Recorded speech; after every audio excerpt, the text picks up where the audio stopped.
rewriting history through the sleeper effect. Sleeper effect is not to, it's dangerous to draw parallels to World War II and the Third Reich and all that kind of stuff, but people did want to understand the great propagandist that Joseph Goebbels was.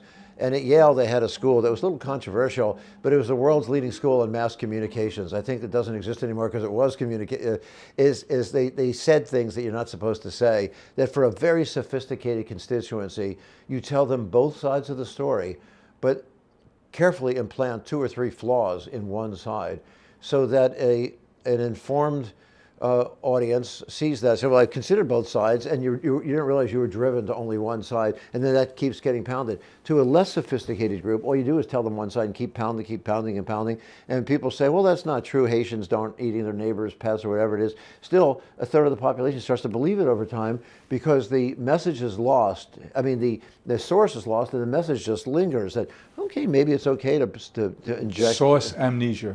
Yeah, it's source amnesia, exactly.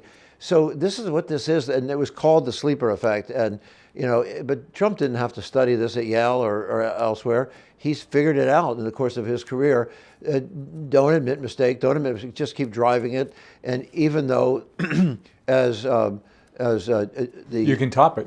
Yeah, even though the court decisions and all the cases made about the Trump actually knew he had lost the election, and many of his sources under oath, and many of his advisors under oath testified that he knew that, he's still publicly taking the message that the election was rigged. And he's unrelenting on that, and some people then start to believe it because of that impassioned insistence on false information again and again.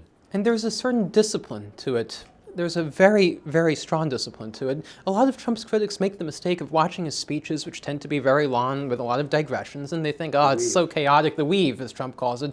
And his critics say, oh, he's losing it, or oh, he's just not gifted as a communicator. All of that is wrong, because there's a certain discipline of his messaging. He is willing to stay relentlessly on message. And yes, he's going to digress, and yes, there's going to be a weave, but at the end of the day, he stays relentlessly on his message, regardless of what the underlying facts are. And what are the core elements of his message that he stays on? You alluded to it in the very beginning. What are the core pillars of that message? Well, the core pillars of the message is whatever he's focusing on at that given moment, whether it's the fake election, the election was stolen but from me. But it goes back to in the populism too, doesn't it, foundationally? Well, it's attacking institutions, yes. and it's building up the grandiosity I'm of here himself. to right the wrongs for you. That only I can fix it. Yes, and only I and I alone can do it, as he always likes to say.